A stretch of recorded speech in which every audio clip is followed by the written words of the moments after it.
Maplewood Lane looked like a scene from a postcard. Perfectly trimmed hedges, kids riding their bikes after school, and the faint scent of barbecues floating through the summer air. It was the kind of place where people waved at each other, dogs, wore sweaters in the winter, and the mailman knew your name. On the surface, it was peace incarnate. But beneath the charm and uniform lawns was a quiet tension, an invisible pressure that held everything in place like glue. Daniel Myers had lived there for over a decade. A quiet, hard-working man in his early 40s, he had bought the house shortly after his wife passed away. It was their dream home, a modest two-story with ivy crawling up the front, and a small porch swing she had picked out herself. For years, he kept everything the way she would have wanted. The rose bushes out front, the kitchen wallpaper with little coffee cups, even the same wind chime on the back porch. To the neighbors, Daniel was polite, helpful, and entirely unremarkable. Just the way they liked it. His home had become a monument to stillness, where time moved slowly, almost respectfully.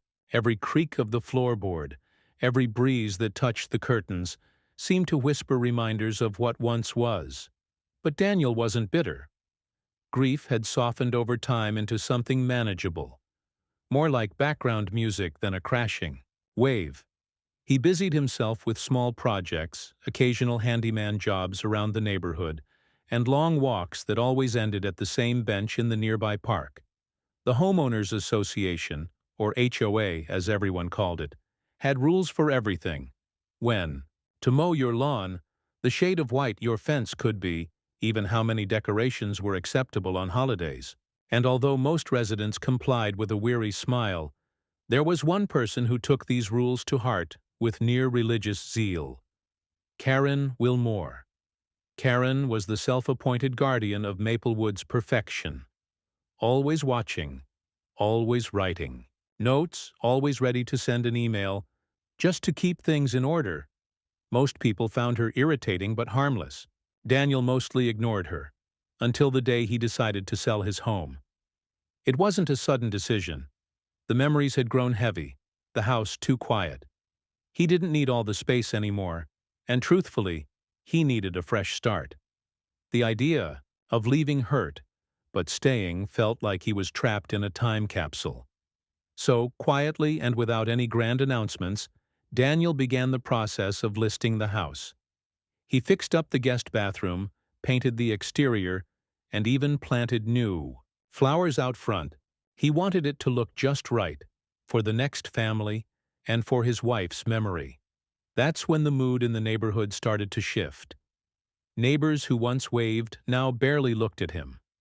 Small talk dried up. Karen stopped by with a smile that didn't quite reach her eyes. "You're selling?" she asked, voice syrupy sweet but eyes scanning his yard like a hawk. Daniel nodded, unsure why her question made him so uneasy. A week later, the first letter from the HOA arrived, then another, and another. Petty violations. Grass half an inch too long. Paint color not in compliance. A garden gnome inappropriate. For front display. It felt like someone had flipped a switch, and the neighborhood was suddenly pushing back. Daniel knew he hadn't done anything wrong. He'd followed the rules to the letter, probably better than most. But as the violations piled up, something inside him shifted too. This wasn't about grass or gnomes. This was personal. And Karen? She wasn't just another neighbor anymore. She was something else, something much harder to ignore. Something that didn't quite belong in that picture-perfect postcard. Hey, real quick, if you're enjoying the video so far, make sure to hit that like button, share it with friends, and subscribe for more awesome content. And while you're at it, drop a comment and let me know where you're watching from. All right, let's keep going. Karen Wilmore lived 3 houses down from Daniel, in a spotless beige ranch with identical flower beds lining either side of the walkway like military rows. Her mailbox gleamed from weekly polishings, and not a single leaf dared rest on her lawn without being blown away within the hour. To outsiders, she was just another proud homeowner. To her neighbors, she was the HOA. Although the association technically had a board of 5 members, Karen had long since positioned herself as its unchallenged voice. She was the one who knocked on doors when trash bins weren't pulled in fast enough.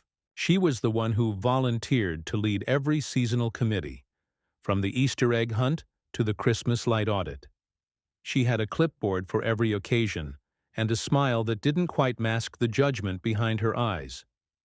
Nobody could remember exactly when Karen had taken over, only that one day she started showing up to meetings, and soon after, no one else bothered to argue. She overwhelmed with details, corrected people mid-sentence, and carried a binder the size of a phone book filled with bylaws and infractions she could quote from memory. Most residents found it easier to nod along and keep their heads down. Daniel had always kept his distance. He wasn't rude, just uninvolved. That alone seemed to rub Karen the wrong way. She thrived on control, and Daniel, quiet, independent, self-sufficient, was a blind spot. He never came to HOA events, didn't gossip at the mailbox, and didn't care much for neighborhood politics. And that, in Karen's eyes, made him unpredictable. When she heard Daniel was selling his home, something snapped into place for her. She wasn't just concerned about property values. No, this was deeper. To her, Maplewood Lane was a carefully curated display, and Daniel's decision to leave was like pulling a thread from a tightly woven tapestry. If he left, who would move in? Would they understand the rules? Respect the culture? Would they question her authority? Karen made her first move subtly. She offered to help with the sale, suggesting a few minor improvements that aligned with HOA aesthetics. She mentioned a friend of a friend who was a realtor, hinted at a better asking price. If done properly, of course. But Daniel politely declined, and that polite resistance only fueled her obsession. Suddenly, Karen was everywhere. Standing across the street, chatting a little too long with the mail carrier, pretending to trim hedges that didn't need trimming. Near Daniel's driveway, she began reporting infractions that hadn't been issues in over a decade. A faded welcome mat, a tiny crack in the sidewalk, a hose not properly coiled. Then came the emails, each one copied to the HOA board, stuffed with passive-aggressive suggestions and veiled warnings. Just looking out for neighborhood integrity, she'd write. But the intent was clear. Make Daniel's life difficult enough that he'd abandon the sale, or ideally, give her the chance to influence who moved in next. Daniel, for his part, didn't respond. He fixed what needed fixing, ignored the noise, and moved forward. But tension was building. Each morning he found himself checking the mailbox with a small knot in his stomach, unsure whether it would hold another petty violation or some fresh form of harassment. What Karen didn't know, what no one in the neighborhood knew, was that Daniel's house held something more than rose bushes and memories. Something she couldn't file a report about. And as her campaign escalated, she was moving closer and closer to a secret that wouldn't just challenge her authority, it might unravel everything. For most people, a house is just a structure. Wood, nails, drywall. But for Daniel, his home was memory frozen in time. Every corner of the house whispered her name. The soft indent on the couch where she used to curl up with a book. The smell of cinnamon that lingered in the kitchen walls from all those holiday pies. The soft chime of wind bells she'd hung on the back porch, still catching the breeze, still singing the same lonely tune. His wife, Emily, had been the soul of that home. They moved in after just 2 years of marriage, full of dreams and to-do lists. She wanted a garden, a sunroom, maybe even a swing for when they had kids, and they almost made it. But life, as it often does, had different plans. Cancer took her in what felt like a breath, quick, cruel, and final. Daniel didn't leave the house for weeks after she passed. For a long time he didn't know how to. The neighbors were kind at first. They brought casseroles and awkward sympathy. Some cried, others avoided eye contact. But after a few months, Life on Maplewood Lane moved on, as it always did. Birthday parties resumed, lawns got mowed, HOA meetings were held, and Daniel stayed frozen in place, surrounded by the echoes of what once was. He tried to keep everything just the way she left it. Her slippers stayed under the bed for nearly a year. Her toothbrush sat untouched by the sink. At first it brought comfort. Later it became a weight. The silence in the house wasn't peaceful. It was hollow, and the memories, once warm, had started to feel like anchors. Daniel had no family nearby, no children. His job allowed him to work remotely, and his only real companion was an old mutt named Bear, who had started slowing down too. One night, while sitting on the back porch under a sky too big for one man, Daniel made the quiet decision to sell the house. Not because he didn't love it, but because he loved it too much. It was a museum of a life he no longer lived. He wanted to move somewhere quieter, someplace with no rose bushes that needed trimming just right, no perfectly aligned trash bins, no HOA letters in his mailbox. Maybe a cabin near the woods, or a small place by the coast, somewhere he could breathe again, somewhere new. Selling the house wasn't a betrayal. It was closure, a way to say goodbye to the woman he'd loved and the life they'd built together. It was the final page in a chapter that had been lingering open for far too long. But Daniel never expected that trying to let go would provoke such resistance, that a decision born from grief and healing would stir up something dark and hostile just outside his front door. He thought he was making peace. He didn't realize he was stepping into a storm.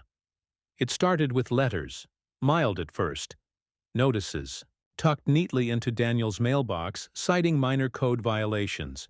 A mailbox that wasn't painted the approved shade of autumn slate, a garden gnome deemed aesthetically disruptive, grass that was allegedly an inch too long. Daniel shrugged them off at first. Everyone got those from time to time, and Karen was known for her obsessive attention to detail. But then they started coming twice a week, and then 3 times. Each notice grew slightly more aggressive, the tone shifting from reminders to threats. Failure to comply will result in fines, they said. Then, escalation to legal action. Daniel kept the stack of letters in a shoebox by his desk, out of sight, but never out of mind. Then came the anonymous complaints. First, a call to animal control about Bear, claiming he was unleashed and aggressive. The officer who came by found an old dog napping in the shade, tail wagging lazily, clearly no threat to anyone. Then someone called code enforcement about the structural integrity of Daniel's porch, an inspection he passed, but which delayed his home listing by a week. When the real estate sign finally went up on the lawn, it stayed there for exactly 36 hours. Someone pulled it out in the middle of the night, snapped it in half, and tossed it into the storm drain. The realtor replaced it. The same thing happened again, twice. On the 3rd attempt, the sign was vandalized with spray paint. Not for sale, in bright red letters. Daniel knew who was behind it, even if he couldn't prove it. No one else in the neighborhood had a reason. No one else had motive, or the desperation Karen did to preserve her dominion over Maplewood Lane. Behind the scenes, Karen wasn't working alone. She had rallied 2 other board members to her cause, whispering about protecting property values and the sanctity of community culture. She framed Daniel's sale as a threat to the neighborhood's identity, warning that a new buyer could destabilize the harmony they'd all worked so hard to maintain. They even attempted to block the home sale legally, claiming Daniel hadn't submitted the proper documentation through the HOA. The forms had been filed. Daniel had emails with timestamps, but that didn't stop them from declaring his listing invalid under association review. Daniel's realtor was baffled. "I've never seen anything like this," she said. "They're stalling, deliberately." That's when Daniel received a strange visit. A man showed up at his door claiming to be a local investor. He offered Daniel cash, well below market value, for the house. Said he'd heard the place might be hard to sell. When Daniel declined, the man shrugged, pulled a folded piece of paper from his coat, and left it on the table. It was an official-looking document, a copy of one of the HOA's violation reports. The man hadn't come to make a deal. He'd come to intimidate. Daniel didn't scare easily, but he wasn't naive either. He began documenting everything: dates, times, photos, emails. He installed a camera over his front door and moved the shoebox full of letters into a locked drawer. Karen had underestimated him. She thought Daniel was passive, that his quiet nature meant weakness. But she was wrong, because while she schemed and plotted in plain sight, Daniel was hiding something far more dangerous to her than a for sale sign, and he was done playing defense. If Karen thought she was the only one who could play the long game, she was about to learn just how wrong she'd been. The inspector's name was Eric, a stocky man in his 50s with weathered hands and a keen eye sharpened by decades of crawling through attics and peering into crawl spaces. He arrived on a gray Thursday morning with a clipboard in one hand and a heavy-duty flashlight in the other. Daniel greeted him with a nod and a firm handshake. Neither said much. Both men knew their roles, and small talk was a luxury inspections didn't often afford. At first, everything went as expected. The roof was solid. The plumbing held pressure. Electrical was up to code. Eric mumbled occasional confirmations as he moved from room to room, his boots muffled on the hardwood. But in the back hallway, just outside the laundry room, he paused. Something didn't add up. He stared at the blueprints Daniel had provided, the original layout from when the house was built. According to the plans, the wall in front of him should have ended in a linen closet. But the depth was off, too shallow. And the wall itself, it sounded hollow in a way that made Eric frown. "You mind if I take a closer look here?" he asked, already crouching low. Daniel stepped aside, watching quietly as Eric ran his fingers along the baseboard. Then he found it. A faint seam in the paint, nearly invisible unless you were looking for it. With a practiced tug, the inspector revealed a disguised latch. The wall clicked. Behind it, a narrow door swung open. Dust floated like fog through a small hidden passage. The air was cooler, older somehow, as if it had been waiting years for someone to disturb it. Eric ducked inside, flashlight cutting through the gloom. The passage opened into a concealed room, roughly 10 feet by 12. No windows, cement floor, thick, insulated walls. Daniel stood at the threshold, heart pounding, breath caught somewhere between confusion and disbelief. He'd lived in this house for over 10 years. How could he not have known? The room was empty. Mostly. In the far corner sat a dusty filing cabinet, its drawers rusted shut. Along one wall, a pegboard still held a few tools, strangely new compared to the rest of the space. There were shelves too, bare except for an old ledger book and a faded Polaroid taped to the wall. Eric didn't ask questions. He was paid to observe, not theorize. "I'll, note the square footage discrepancy," he said carefully. But both men knew that wasn't the point.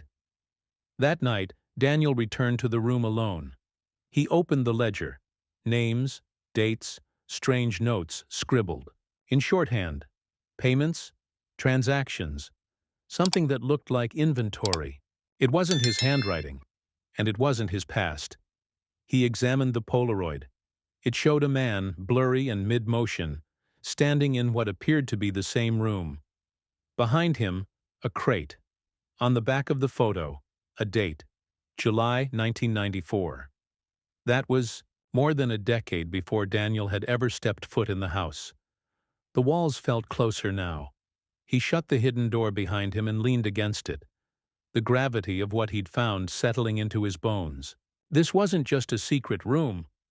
It was a remnant of another life, something that might explain the sudden hostility, the sabotage, the surveillance.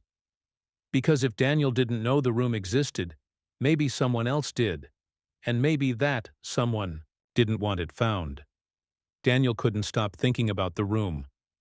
By day, he went through the motions, replying to realtors, fixing minor violations, watching Karen patrol the sidewalks like a mall cop with too much time on her hands.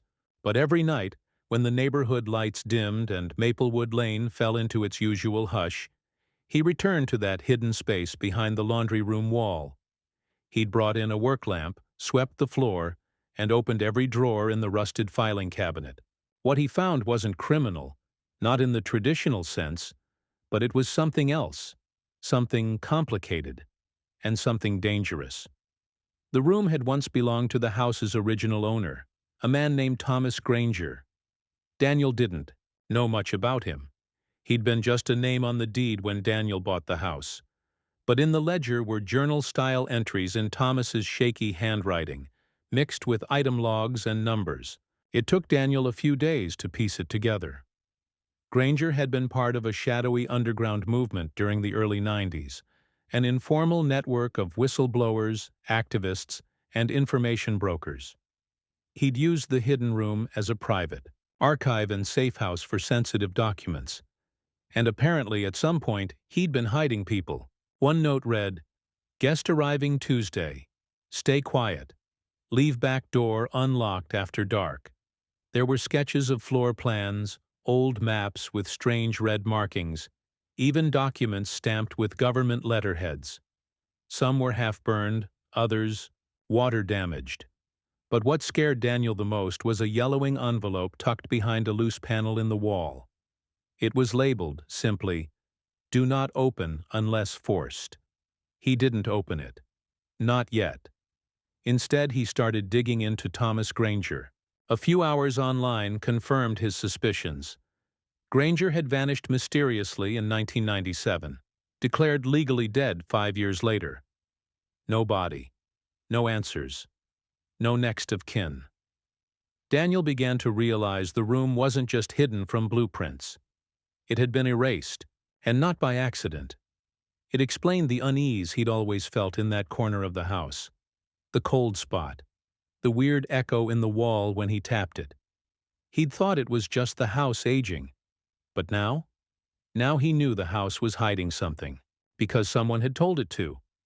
And the sabotage? The relentless HOA letters, the broken signs, the legal pushback. It suddenly felt different. Karen's obsessive campaign didn't just feel like control anymore. It felt like fear. Because what if Karen knew? Or worse, what if someone connected to her did? One night Daniel placed a motion sensor in the room and another near the back gate. He set them to alert his phone. He didn't expect anything to happen. It was just a precaution. 3 nights later, at 3:42 a.m., the sensor pinged. Daniel bolted upright, heart racing. He crept downstairs, lights off, phone in hand. The alert showed motion by the gate, then silence. When he reached the back porch, the gate was ajar. Not wide, but just enough. Someone had been there. He checked the hidden room. Nothing was missing, but the envelope labeled "Do not open unless forced" had been moved. Just a few inches. Enough to tell him he wasn't imagining things. That night, Daniel opened the envelope. Inside was a single sheet of paper and an old cassette tape. The note, written in the same blocky handwriting, read, "If you're reading this, you've been found. Use the tape. Protect the truth." Daniel didn't own a tape player, but the message was clear. Whatever was on that tape, it mattered, and someone didn't want it to surface. The story had changed. He wasn't just a man trying to sell a house anymore. He was holding on to a secret that could explain everything, and destroy the illusion of the perfect neighborhood at the same time. For a while, Daniel said nothing. He kept the envelope sealed, away in a lockbox, and didn't tell a soul about the cassette. He was no longer just preparing a house for sale. He was sitting on something that felt bigger than him, something that made his fingers shake when he thought too long about it. But as the pressure mounted, so did his suspicion. Why had Karen gone to such extremes? Was this really about a property sale? Or was there something buried deeper beneath? The white fences and manicured lawns?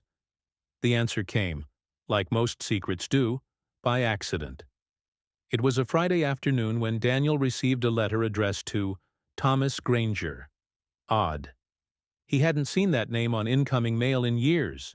It had come from a small law firm, likely not updated on Granger's death. Inside was a formal request for documents related to a sealed court settlement, citing unresolved obligations. Daniel followed his instincts. He visited the local county office and requested public records for the Granger case. What he found stunned him.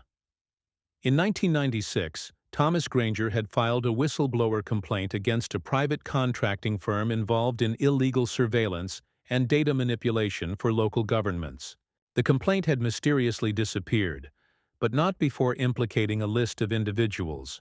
At the top of that list? A young legal aide named Karen Wilmore, before she ever moved to Maplewood Lane. Karen had been part of the firm's legal compliance team. After the case dissolved, she changed careers, disappeared from public records for nearly a decade, and re-emerged under her married name, Daniel's neighbor, the so-called queen of the HOA. And suddenly, it all made sense.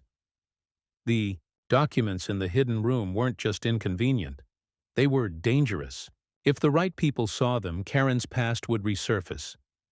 Her credibility, her influence, her spotless facade, it would all come crashing down.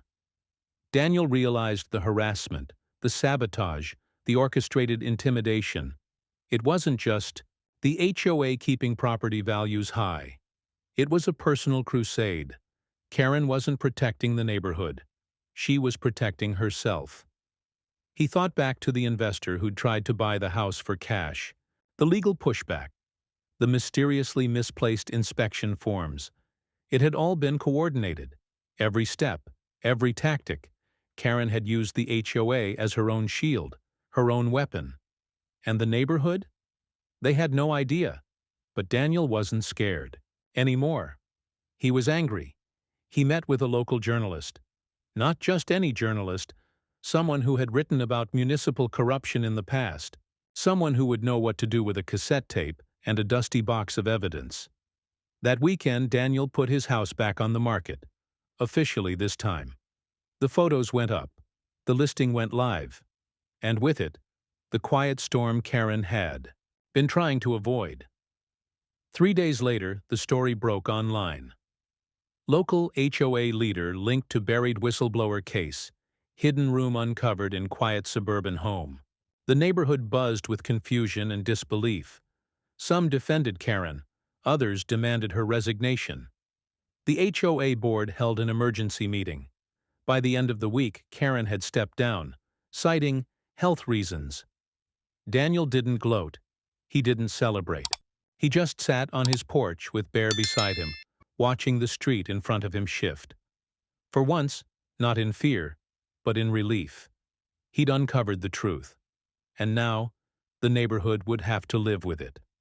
It was early spring when the "sold" sign finally went up in front of Daniel's house. The sun cast a warm golden light over Maplewood Lane, as if even the sky was acknowledging the end of something. But what made the sale remarkable wasn't the timing or the price. It was the buyer. The moving truck arrived on a quiet Wednesday morning. Neighbors peeked through curtains and stepped onto porches with coffee cups in hand, pretending not to stare. Rumors had already spread. Some said Daniel had sold the house to a celebrity. Others claimed it was being turned into a bed and breakfast. No one guessed the truth. Daniel had sold the house to a non-profit organization. The group was known for restoring historic homes and converting them into community outreach centers. This particular branch focused on public transparency and government accountability. They planned to preserve the hidden room, using it as a permanent exhibit, an educational space that highlighted whistleblower protection, corruption, and the importance of keeping secrets out of the shadows. In short, Daniel had turned the very thing Karen had tried to bury into a legacy that couldn't be ignored. It was a masterstroke of poetic justice. The nonprofit released a statement the same day. The truck pulled in. It thanked Daniel for his courage and integrity, and hinted that the files discovered inside the home would become part of a broader investigation into past abuses of power, including those tied to suburban associations and private contractors. Karen's name wasn't mentioned, but everyone in Maplewood knew the subtext. Karen, once the self-crowned queen of Maplewood, had gone quiet. After stepping down from the HOA, she avoided public appearances. Her daily walks stopped. Her porch stayed empty. Some said she was considering moving. Others whispered she had already left in the dead of night. No one saw her much after the article hit the front page of the local paper. Daniel, however, didn't disappear. On his last day in the neighborhood, he stood on the front lawn with Bear at his side and waved to the small crowd that had gathered to see him off. People clapped. Some apologized.